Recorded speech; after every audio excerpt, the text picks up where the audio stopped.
us in the way that it was, we think, initially designed to do. And so I want to just say thank you. Your support means the world. The collective now has endorsed 156 Black candidates this cycle. I mean, WTF.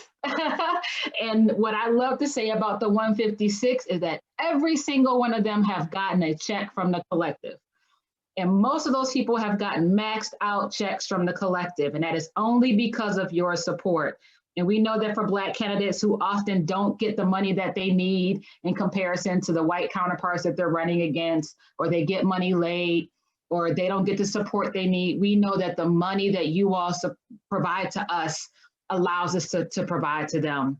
And out of that 156, 101 are Black women.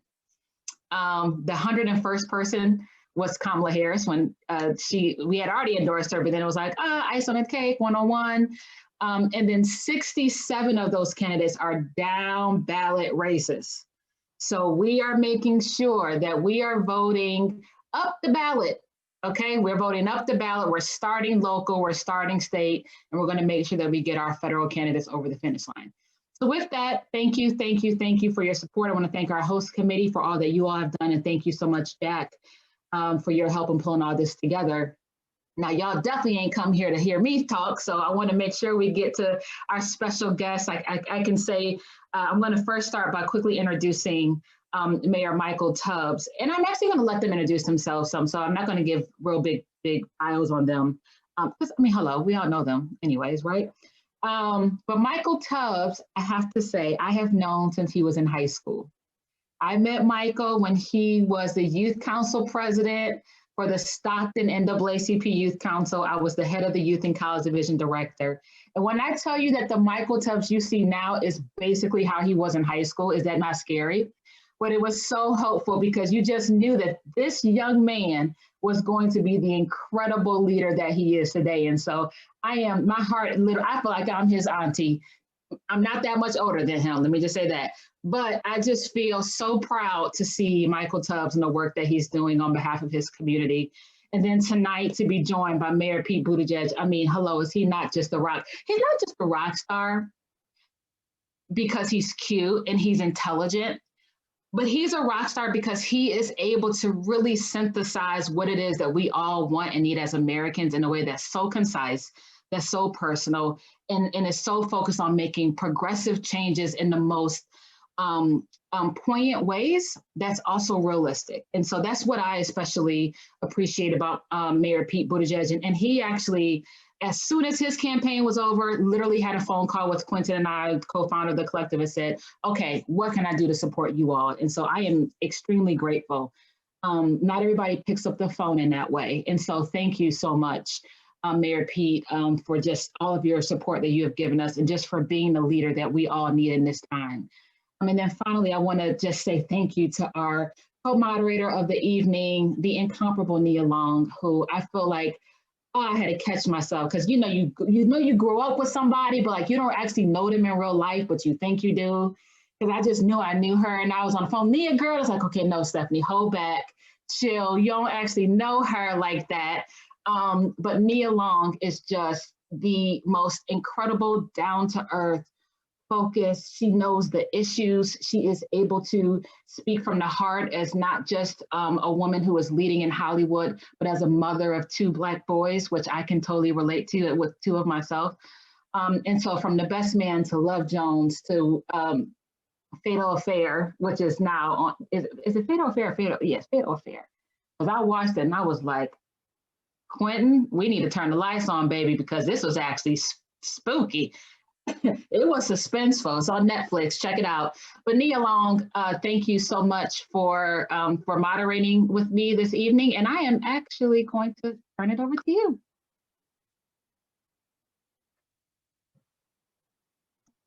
There we go. There we go. I'm in the house now. First of all, Stephanie, this is a new relationship, and I feel like you're my sister already. You have educated me on so much in such a short period of time. And I'm so happy to be joining forces with you to really make a difference in our communities. I have been thinking about this all week. I have been reading and doing my research to be as educated as I can be. I am, in fact, raising 2 Black boys. I was born in Brooklyn. I grew up in South Central Los Angeles. And as I was watching Mayor Michael's documentary, I saw myself, I saw my neighbors, I saw my aunties, I saw my cousins. And so these challenging times that we're in are really a part of my personal experience as a Black woman. It is my duty to stand and try to create change so that my sons really understand that they do have a voice in politics. So I think after tonight, we're going to all be family. So Mayor Pete and Mayor Michael, I hope that you don't mind me calling you by your first names, because you don't have a choice, because now I'm your cousin. Is that okay? So before we get into the conversation, I want to again thank all of you for donating to support the work of the collective as they continue to uplift Black candidates on the local, state, and federal level. I especially want to thank our host this evening. This is a new way of connecting, and it comes with its challenges, but we are all here. This fundraiser couldn't happen without your support and your compassion and your commitment to the community. So thank you for that. I also want to show even more appreciation to the Collective PAC for the work you're doing to build Black political power. It's important and it's necessary. Unfortunately, we live in a society where those who are in power through elected office often don't reflect the values or the experiences of the people they serve. And we know that today, 90% of all elected officials are white, and 95% of all prosecutors in this country are white. So it's definitely important that we have an organization like the Collective working to bring out equity in our democracy, to support Black candidates that want to make a difference in their communities and who want to enhance the American dream and the dream that we've all been promised, and to create a union that feels equal and balanced and fair. So with that being said, I am extremely excited to get this conversation going about the state of our America and our cities started. So Stephanie, I'm passing you the mic.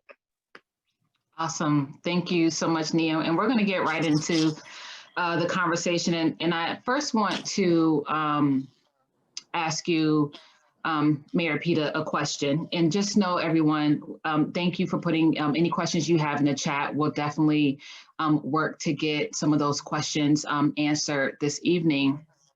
So, a lot of times the news can feel very heavy these days. You can hear a lot of what's not happening right in this country. And, you can hear things that are just concerning. But I would like to know from you, who's probably the person who's visited more cities than anyone else on this call in just a short span of time, what do you think is going right in our country, in our cities, and what is giving you hope for the future and the role that we're all playing to make this a better society for all of us? What a great question to begin on. First of all, I just want to say what a big fan I am, as I'm sure will be clear through this hour, Stephanie, the work that you and Quentin and everybody with the Collective are doing. I'm honored and humbled to be with Nia Long. I have admired Mayor Tubbs ever since he exploded on the scene of the community of American mayors. And so this is just an awesome gathering, a reunion with Jack, who is such an important part of our team.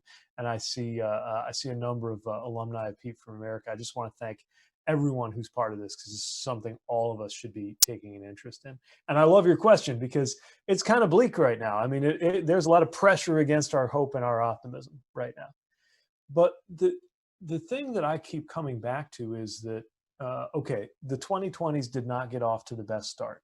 We know that. But this year isn't over yet. And we actually get to decide.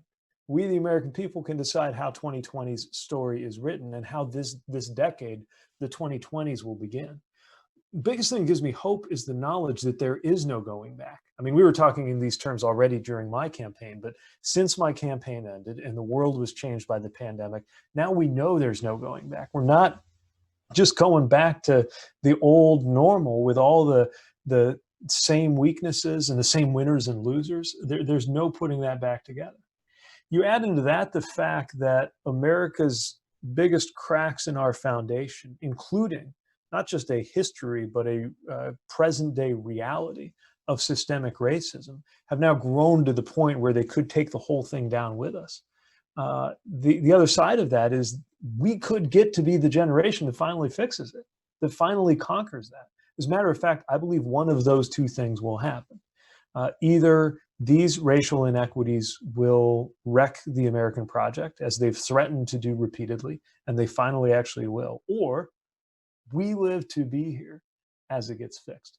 That's what gives me hope, that other side of the coin of the moment that we're in, coupled with the kinds of people, the kinds of leaders who are emerging.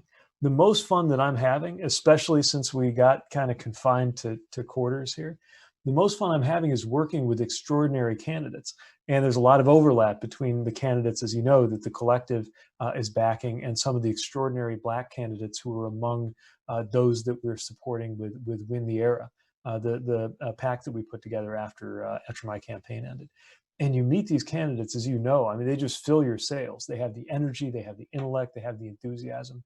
And you know that as they succeed with the help that we've got to line up for them, that in turn is going to help another generation of people to see themselves empowered. I'm even, at my tender age, finally old enough to say things like, we got to really help these young, emerging, neat, new candidates from that new generation. And it feels good to see what they're doing. So I am hopeful, not out of any illusions about what we're up against, but out of a knowledge that on the other side of that is a really beautiful place we could get to if we do what's required of us in this moment.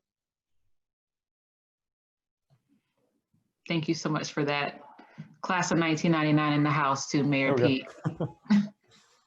Nia, I'll turn it over to you.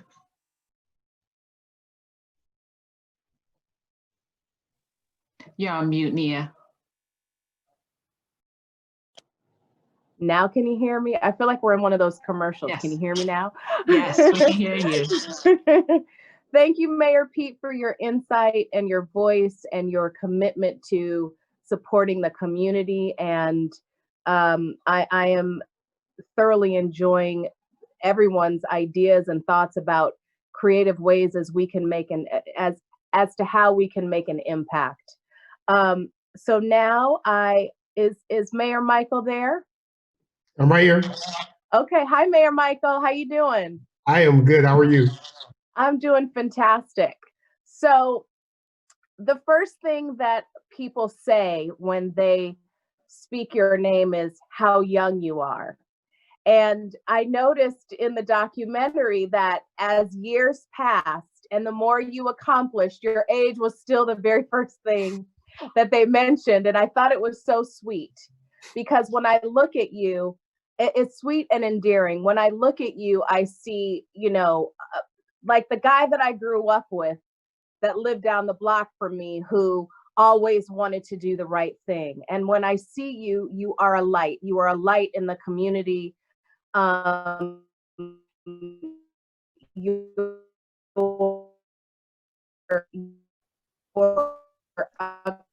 have highlighted some of the needs within the community.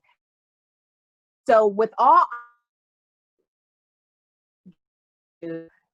look at moments, I'm like, oh my gosh, like to do this work. So thank you for that. You've created a number of progressive changes that have positively impacted your city. During your time in office, you've been able to create, and so one of the questions that I have is from your vantage point, why is it so important to have diverse representation among those in public office to create stronger American cities?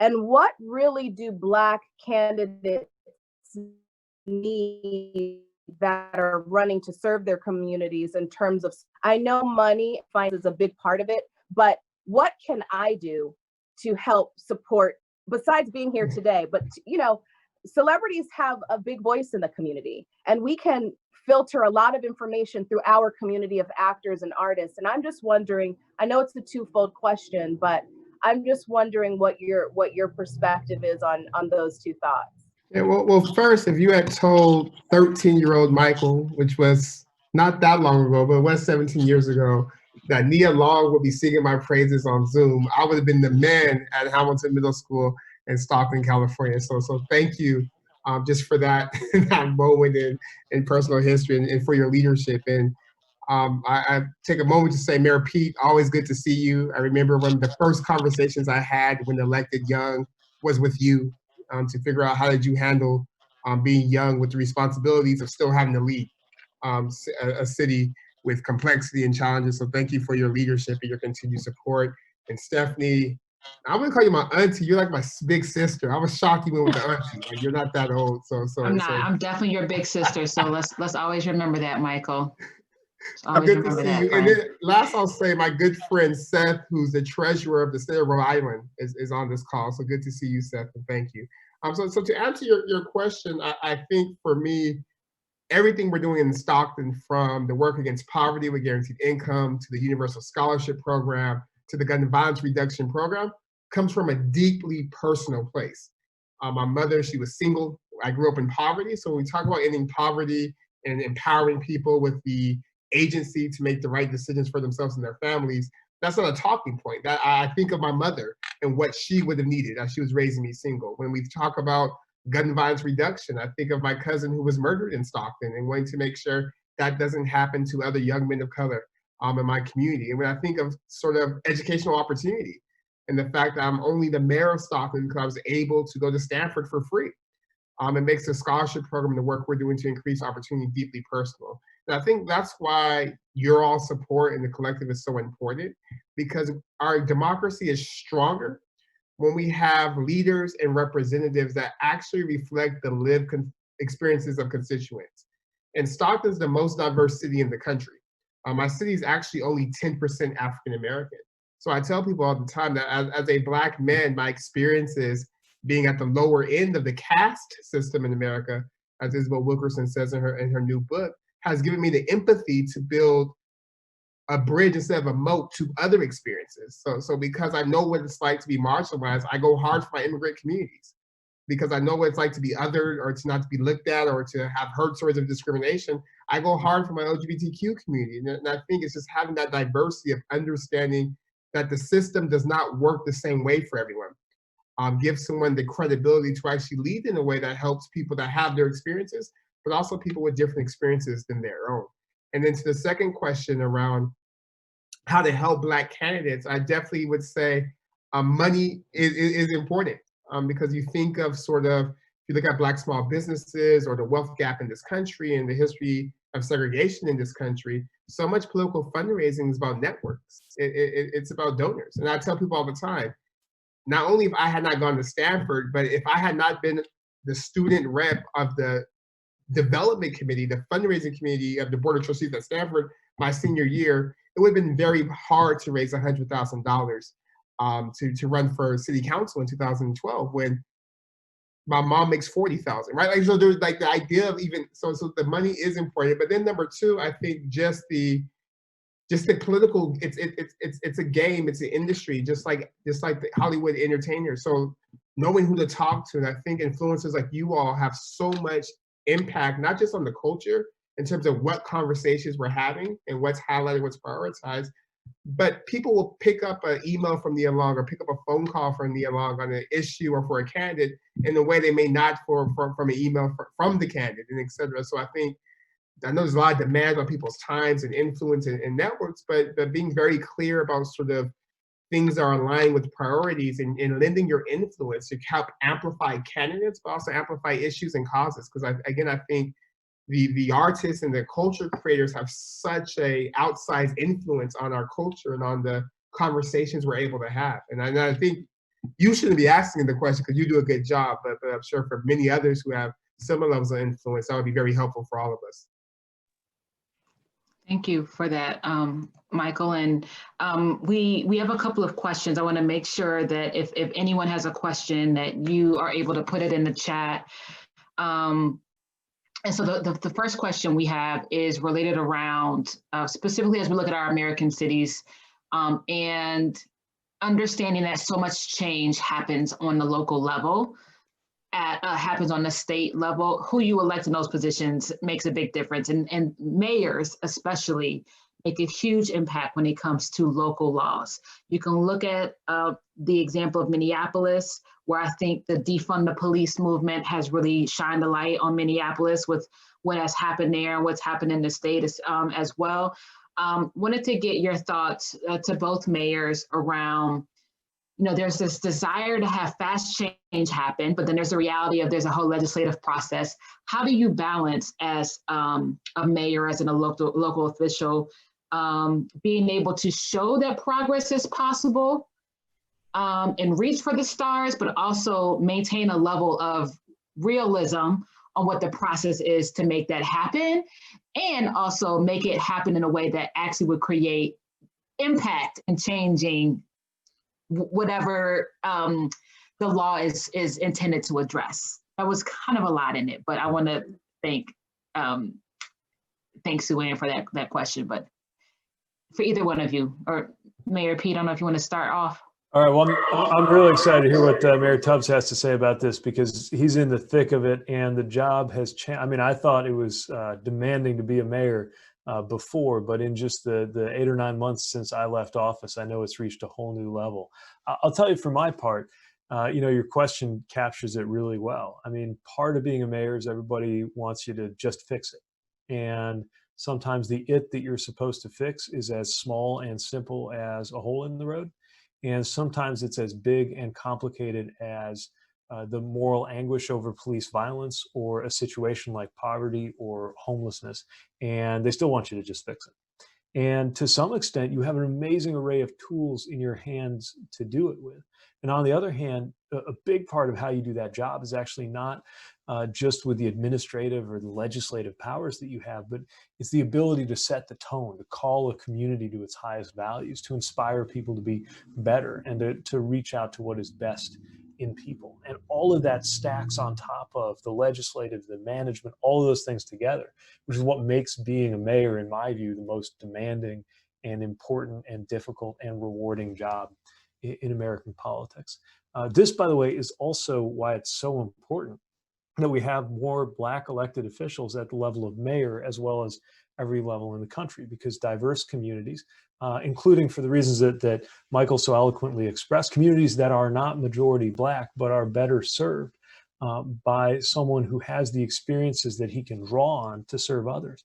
But also, of course, knowing that so many communities are majority non-white or majority Black around the country, they need to know in one way or another that the mayor can see and hear these experiences that cry out for resolution at the local level. And while we could have a whole other conversation about what needs to change in the White House, and we're doing everything we can on that front, of course.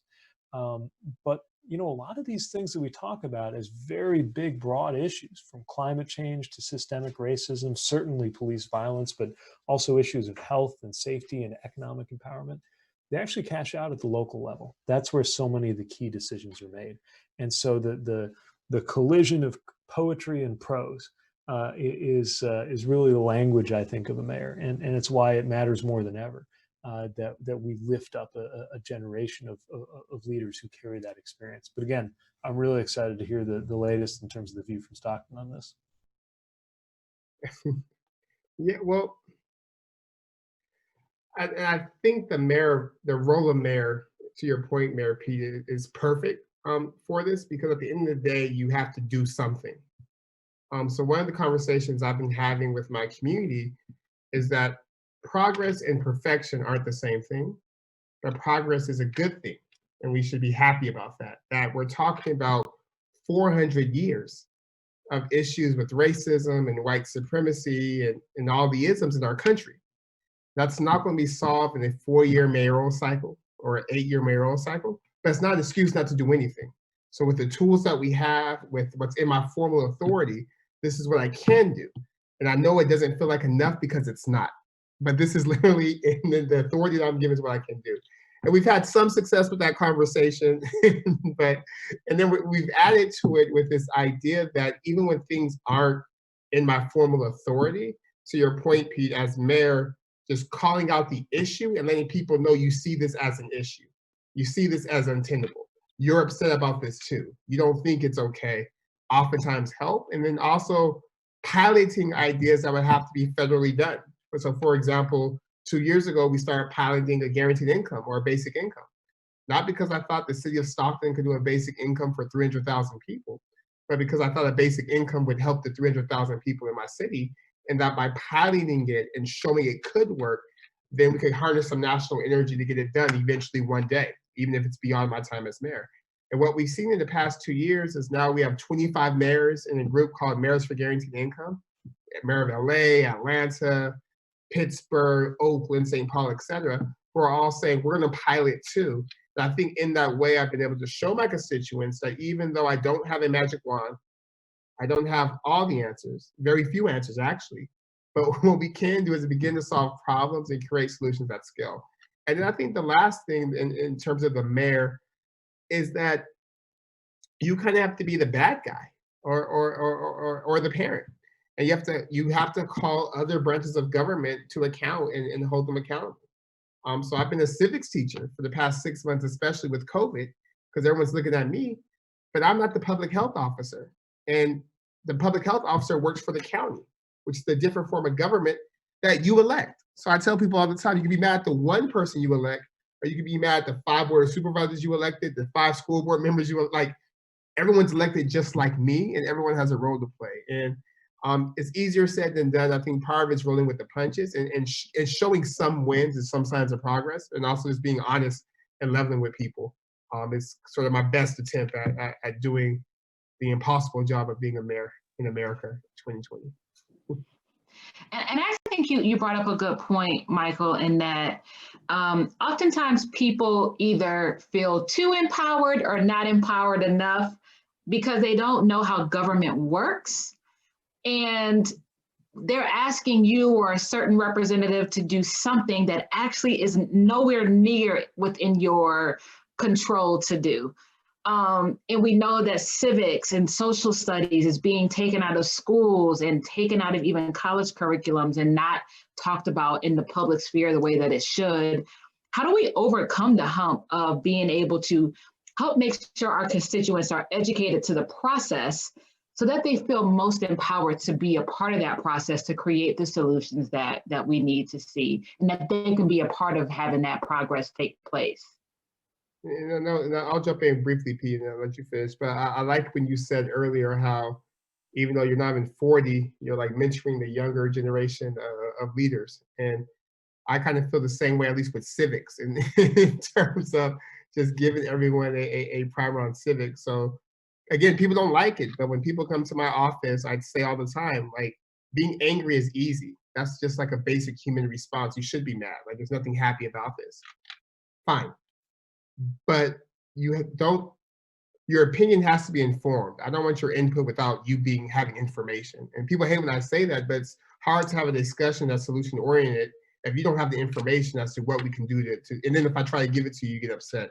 So I've been working with particularly the grassroots organizing groups who do such amazing work in my community. And for the last 3.5 years, we've been having conversations about county government, school board, Congress people, state assembly. And I'm like, I'm happy to be the fulcrum and point you to where you need to go, but you can't give input without proper information. And I think it's part of it in this moment, particularly when there's so much to distract us, so much to make us angry, so much to be enraged about. We have to take a step back and recognize we have to be educated so we're effective. Yeah, I think that's exactly right. I mean, especially with the realities of COVID, we're starting to see and be reminded just how much happens at the local level, but different faces of the local level, right? The folks making decisions about public health are not the same as the people making decisions about schools, are not the same as the people making decisions for the city. We're about to be reminded in a big way that for better and for worse, elections in this country are run by volunteers as poll workers under the supervision of county clerks, under the authority of secretaries of state, where most people don't even think about who their secretary of state is. You know, Congress sets some basic guardrails, but the actual blocking and tackling of elections is in the hands of those officials, and it really matters who they are.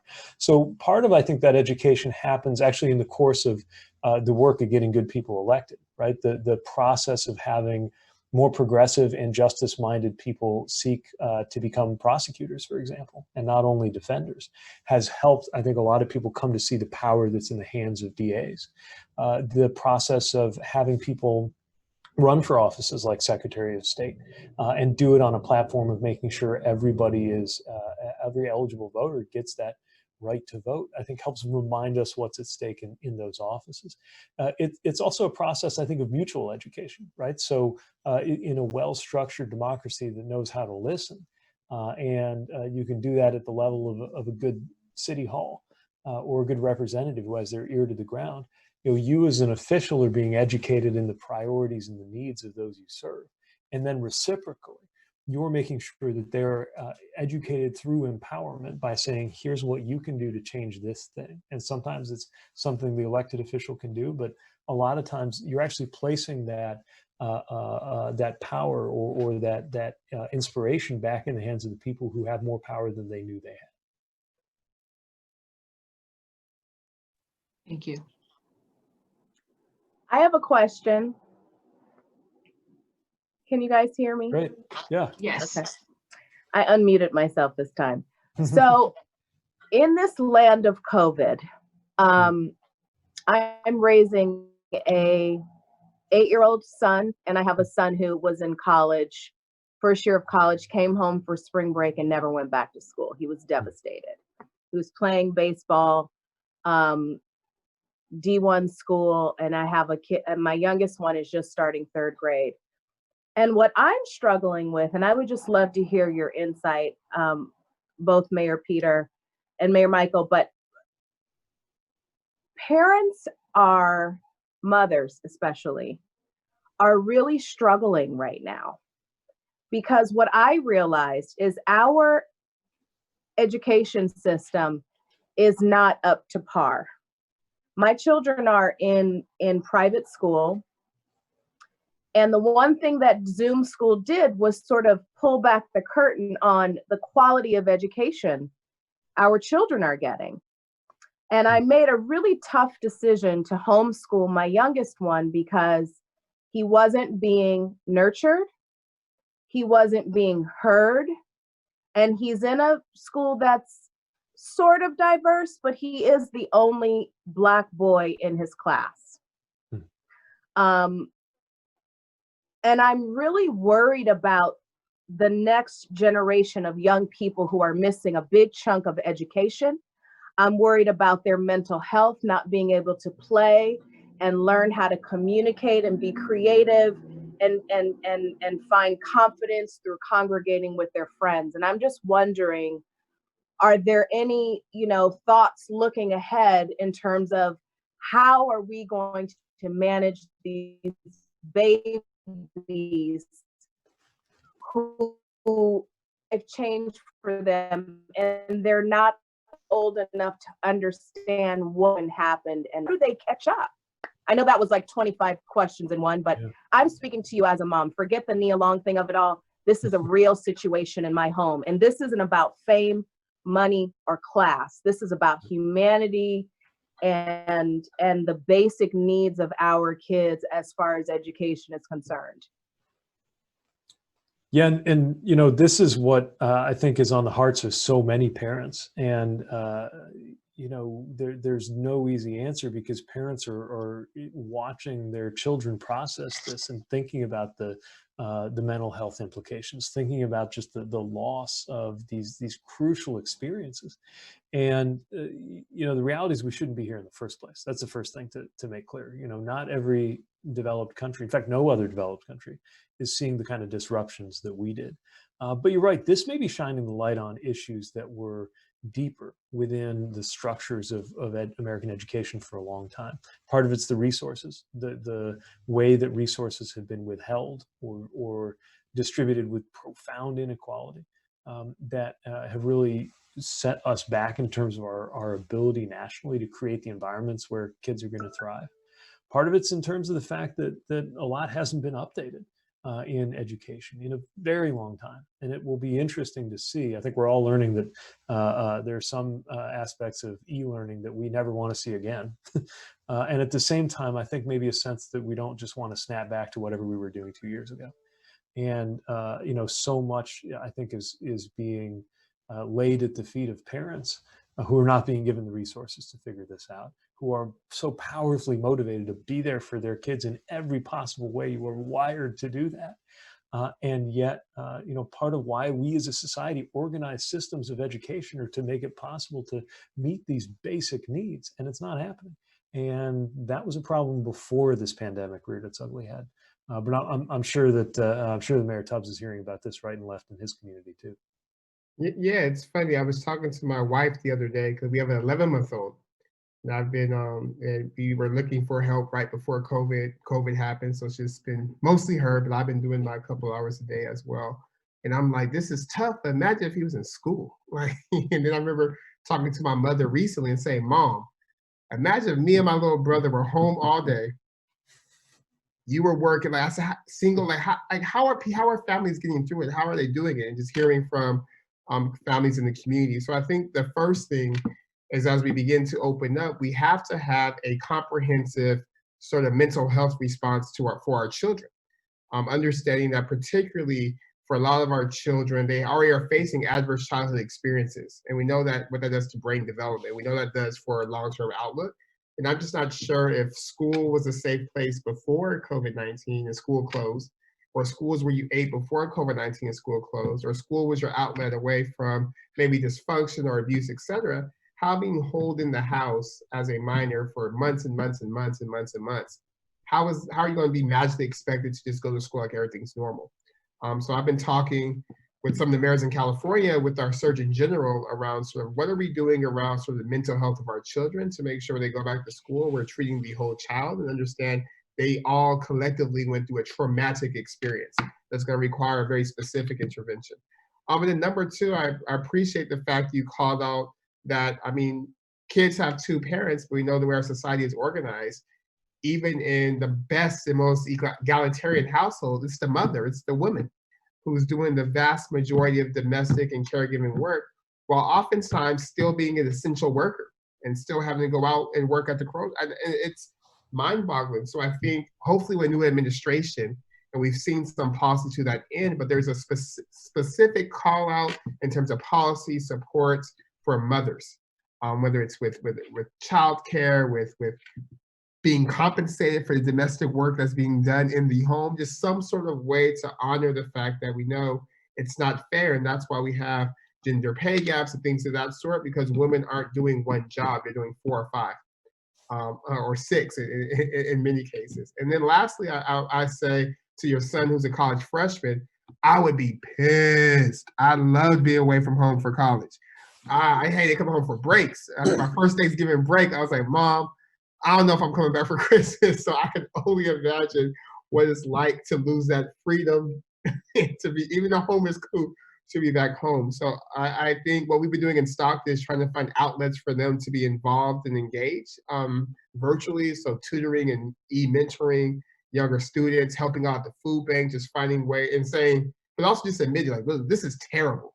And this is terrible. As Mayor Pete said, it's not like this everywhere in the world.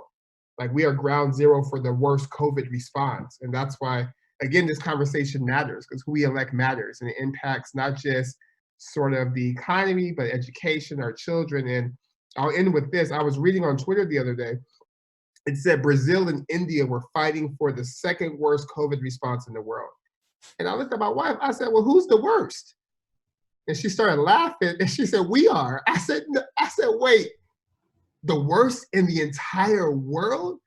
She says, yes, my parents in Ghana, it's not like this. My cousins in England, it's not like this. Like America single-handedly has had the worst crisis response to COVID, which has all these other cascading impacts. I think that's why your all support here is so important, because we don't know what's going to happen in the next 4 to 8 years.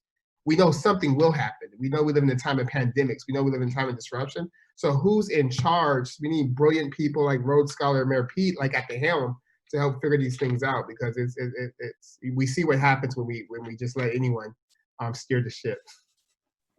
And so I think I just want to pivot really fast because, well, not pivot, attached to this, because Paul Barnes asked the first question of the night, and I want to make sure we get it in, and it's tied to this. He used to be an educator in Stockton at the director of theater at Lincoln High School in the 70s. Michael Tubbs is in your community. Want to know how you're incorporating the arts, which really, I think when I think of arts, I also think of young people into this work, because as Mayor Pete says, I mean, these young people are literally going to be the mayors in like 5 years. So if you could just kind of touch on that quickly, because we have time for about one more question after that. So. Yeah, real quick, Paul, happy to talk more offline, but we have a talented cadre of young Stockton artists who are helping to elevate the plight and what's happening in Stockton. We have a bunch of programs connecting kids to spoken word and to being muralists and things of that sort. But happy to talk more offline, and thank you for your Stockton ties and your contributions. You bet. And then also, thank you so much, Paul, for your question. And I think also, Mayor Michael Tubbs, if you can touch base with Christy Kelly at a question about your UBI program, that would be fantastic. We'll figure out how y'all can get connected. But want to make sure we have time for literally one more question. I think is a really important one that Nia is going to ask from Stephen Smith.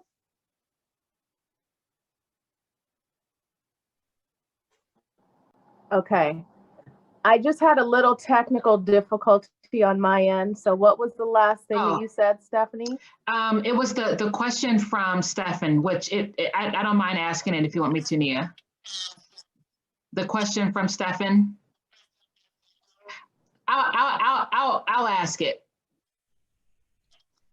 Sorry, yeah, we're trying to tag team our moderating, but I want to make sure we get this question in, which I think is a really perfect way for us to end this conversation. And it really is about, you know, what does a future with equal representation of Black elected officials, Black politicians mean to you both?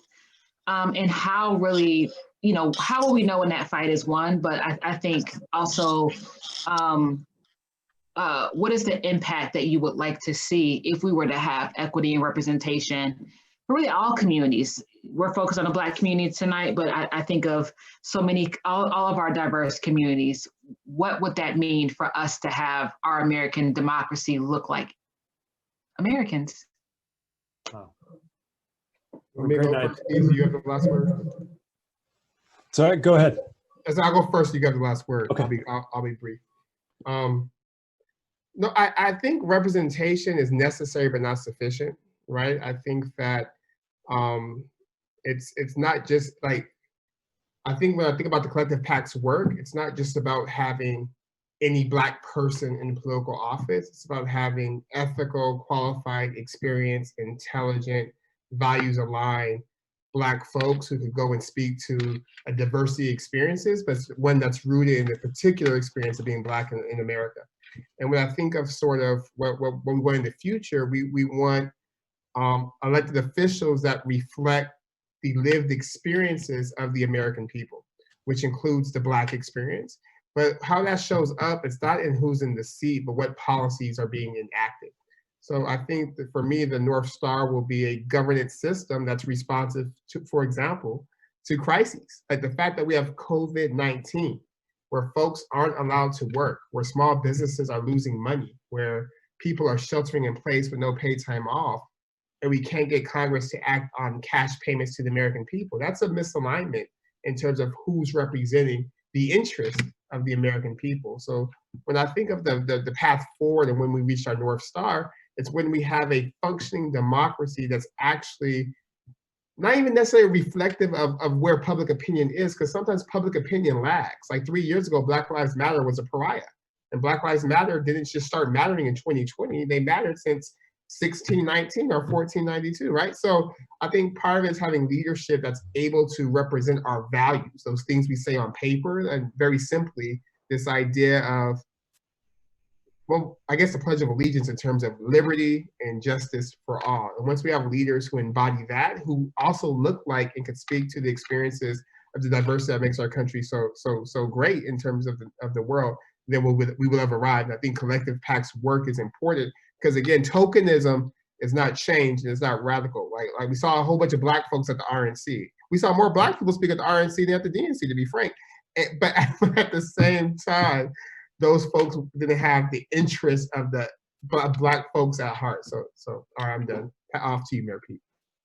So, well, not much I can add to that because I think you're exactly right that representation is necessary but not sufficient. My first instinct is to reach for the math to answer Stefan's question about how we'll know, but that's only part of it. I mean, I've been at enough tables. Honestly, I've set some tables where maybe the numbers were right in terms of proportions reflecting the community, but the empowerment wasn't there. And so it was only part of what needed to happen. So yeah, step one, we need to make sure that there's a level of representation at every level of government, of Black leaders that's in proportion. But in terms of how will we know when the fight is won, I guess the way I think of it is we'll know when bad decisions no longer get made because of a collective ignorance of the Black experience. Even the most enlightened and well-intentioned leader who is not Black will inescapably have some measure of ignorance about what it's like for those who are. But our system at its best could account for that. If we have the right representation and the right empowerment, then you will no longer see decisions that are made differently and worse because the Black perspective is not fully there. And when, let me put it in a positive formulation, when we're making better decisions because the Black perspective is fully there, that's not just better for Black people, although of course it is.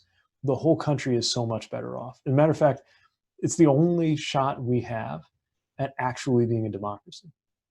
And the exciting thing is, by the 2040s, when this is a majority minority country, which does not automatically mean that there will be equal representation or justice. I mean, we've seen from South Africa on how a majority can be defeated. But if we got it right, then we in America would be presenting something the world has not yet seen at scale, which is a truly democratic, truly inclusive, pluralistic society at scale.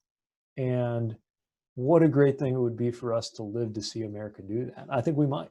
And I think it depends on the work that's going on right now that the collective is such a huge part of. Awesome answer to end on. And before we do close, I just want to turn it over to Nia. Any thoughts before we close?